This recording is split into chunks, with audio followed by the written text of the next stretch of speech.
మహాగణాధిపతయే నమః. ఓం గురుభ్యో నమః. ఓం శ్రీమాత్రే నమః. పరమేశ్వర స్వరూపమైనటువంటి జ్యోతిష, వాస్తు మరియు ఇతర అనేకమైనటువంటి శాస్త్రములను మనకు అందించినటువంటి మహర్షులకి నమస్కారం. హయగ్రీవ హయగ్రీవ హయగ్రీవేతి యో వదేత్ తస్య నిస్సరతే వాణి జహ్నుకన్యా ప్రవాహవత్.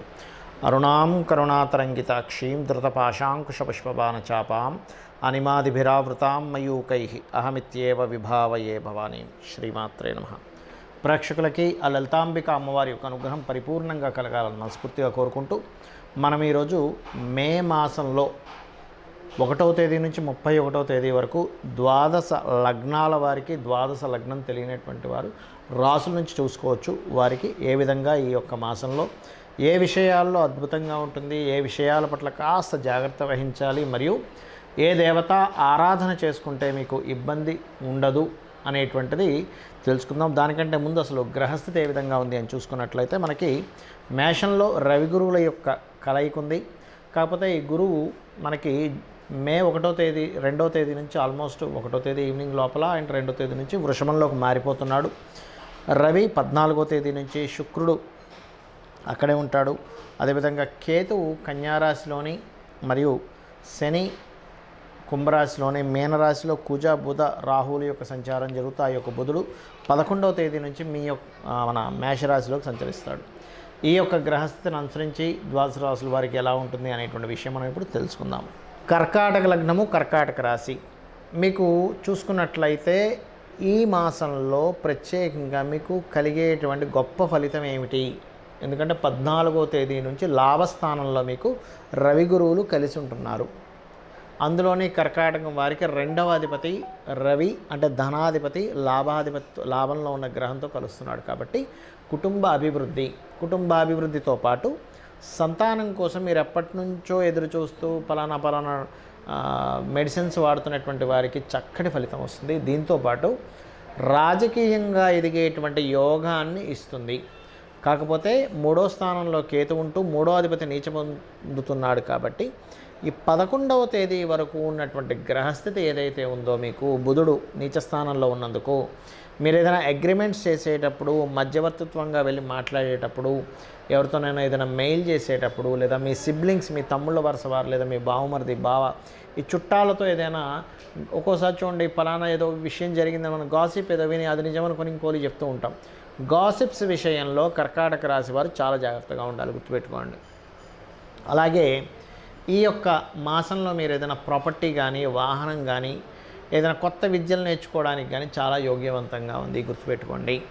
అలాగే ఇక్కడ ఏదైనా టీచింగ్, ట్రైనింగ్స్ రిలేటెడ్ వాటి మూలంగా మీకు ధనయోగం చూపిస్తుంది. ధనాధిపతి అయినటువంటి రవి గురువుతో కలుస్తున్నందుకు, మరియు ప్రేమ వ్యవహారాలకు సంబంధించిన విషయంలో మంచి పాజిటివ్ ఫలితాలు మీరు ఈ మాసంలో పొందుతారని చెప్పి మరింత అద్భుతంగా ఈ యొక్క గ్రహస్థితి సూచిస్తుంది. అయితే ఇక్కడ అష్టమ శని, దీనికోసం మీరు చాలా స్ట్రెస్ అవుతూ ఉన్నారు. ఏమిటి అష్టమ శని ఎప్పుడైపోతుందో అని. ఇప్పట్లో అయ్యేది కాదు, ఇంకో సంవత్సరం నెల చూపిస్తుంది దాదాపుగా. అయితే మరి దీని గురించి భయపడాలా? ఏమి టెన్షన్ పడకండి. ఏదో అయిపోతుందని ఏమి టెన్షన్ పడక్కర్లేదు. చాలా సింపుల్గా ఏం లేదు. శనివారం వచ్చింది, చక్కగా నవగ్రహాల్లో శని భగవానుడి దగ్గరికి వెళ్ళండి. స్వామి, నీ యొక్క అనుగ్రహంతోనే నాకు అన్నీ వస్తున్నాయి, నీ యొక్క అనుగ్రహం కావాలి అని అనుకోండి. చక్కగా మీరు ఏం చేస్తారంటే అక్కడ దీపారాధన చేయండి. వీలైతే ఎప్పుడైనా నెలకి 2 నెలలకు ఒక్కసారైనా సరే చక్కగా తెల్ల నువ్వులు, నీలం రంగు వస్త్రము ఆనందంగా ప్రీతిగా దానంగా ఇవ్వండి. శని భగవానుడి యొక్క ప్రభావం చాలా తగ్గుతుంది. దీంతోపాటు భిక్షాటం చేసేవారు, కోసం ఫుడ్ కోసం ఇబ్బంది పడేవారు, వస్త్రం కోసం ఇబ్బంది పడేవారు మనకు చాలామంది కనిపిస్తుంటారు రోడ్ల మీద. వాళ్ళకి మీకు తోచిన సహాయం ఏదో ఒకటి చేయండి. లేదా మీ కింద పనిచేసేవారు ఉంటారు, మీ ఇంటికి పని మనిషి కావచ్చు, ఎవరైనా ఉంటారు, వారికి మీరు ఏదైనా కొని ఇవ్వండి. చొక్కానో, ప్యాంటో, లేకపోతే వస్త్రమో, ఏదైనా అన్నం తినడానికి ఏదైనా ఒక స్వీట్ డబ్బానో ఇలా ఇచ్చినట్లయితే ఏమవుతుందంటే శని భగవానుడు ఆనందిస్తాడు. దీనివల్ల మీకు బాగుంటుంది, అష్టమ శని ప్రభావం తగ్గుతుంది. అయితే ఇక్కడ ఈ వివాహ సంబంధించినటువంటి విషయాల్లో మాత్రం మీకు విదేశీ సంబంధాలు కుదురుతాయి. కాకపోతే ఈ 11వ తేదీ వరకు, మే 11వ తేదీ వరకు ఎటువంటి వివాహ నిర్ణయాలు పొరపాటును కూడా తీసుకోకండి. కేవలం వివాహ నిర్ణయాలు ఒకటే కాదు, ఒకటే గుర్తుపెట్టుకోండి మీరు. వివాహ నిర్ణయాలతో పాటు ఇక్కడ చూడండి, ఒక్కోసారి బంధువర్గంలో ఒక్కోసారి సంబంధాలు కుదుర్చుకుంటారు. 11వ తేదీ వరకు పొరపాటును కూడా బంధువర్గంలో సంబంధం కుదుర్చుకోకండి ఈ కర్కాటకం వారు. ఎందుకంటే ఆ యొక్క భాగ్యస్థానం కుదుర్చుకోవడం అంటే అగ్రిమెంట్ రాసుకోవడం కావచ్చు, లేకపోతే ఎవరితోనైనా సంబంధాలు కుదుర్చుకునేటువంటి కారకుడు 3వ అధిపతి, 3వ స్థానంలో కేతు ఉంటూ 3వ అధిపతి రాహుతో కలుస్తున్నాడు. కాబట్టి ఇది మంచి కాంబినేషన్ కాదు. కాబట్టి ఈ యొక్క విషయాల్లో జాగ్రత్తగా ఉంటూ మీరు చేయవలసినటువంటిది స్కందుని యొక్క ఆరాధన చేయండి. ఉద్యోగ సంబంధించిన ప్రయత్నాలు కూడా చాలా చక్కగా ఫలిస్తాయి, దానిలో ఎటువంటి ఇబ్బంది లేదు. ఇక మీరు ఇది చేస్తూ సుబ్రహ్మణ్యేశ్వర స్వామి నామానికి సంబంధించిన ఓం సుబ్రహ్మణ్యేశ్వర స్వామి నమః అని అనుకుంటూ, ముఖ్యంగా మీకు భాగ్యస్థానంలో రాహు సంచారం జరుగుతుంది కాబట్టి ప్రత్యేకంగా మీరు పితృదేవత ఆరాధన, పితృదేవతలకు అమావాస్య నాడు స్వయంపాకం ఇవ్వడం, ఇది చాలా చక్కటి ఫలితాలు మీకు తెచ్చిపెడుతుంది.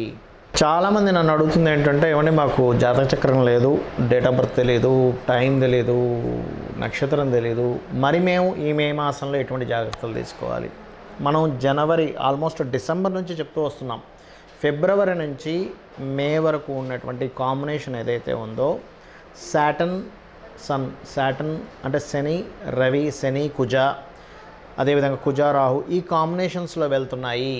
కాబట్టి లైఫ్లో అంటే ప్రపంచవ్యాప్తంగా కావచ్చు, దేశవ్యాప్తంగా కావచ్చు, మనం ఊహించనటువంటి మలుపులు, ఎవరు ఎక్స్పెక్ట్ చేయనటువంటి పోలీస్ డిపార్ట్మెంట్ కావచ్చు, మిలిటరీ కావచ్చు, గొడవలు కానివ్వండి, ఒక రకమైనటువంటి ఉంటాయని చెప్పి నేను చెప్తూ వస్తున్నాను యాజ్ ఇట్ ఈజ్గా. ఎందుకంటే ఇదేదో మన గొప్పతనం కాదు, వెరీ క్లియర్లీ మనకి ముండేన్ ఆస్ట్రాలజీ అంటారు, మైథుని జ్యోతిష్యం అని, ఆ యొక్క దాంట్లో చాలా స్పష్టంగా ఉంది కాంబినేషన్స్ అనేవి.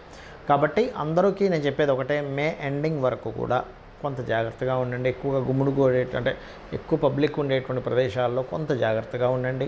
అయితే ఇక్కడ రాశి, నక్షత్రము, లగ్నము ఏమీ తెలియనటువంటి వారు ఒకటే గుర్తుపెట్టుకోండి, వీలైతే మీకు పెద్దగా నేను ఏ పూజలు చేయించుకోలేనండి, కొంచెం నా ఆర్థిక స్తోమత బాగాలేదు అనుకునేటువంటి వారు సింపుల్ టెక్నిక్ ఒకటి చెప్తా.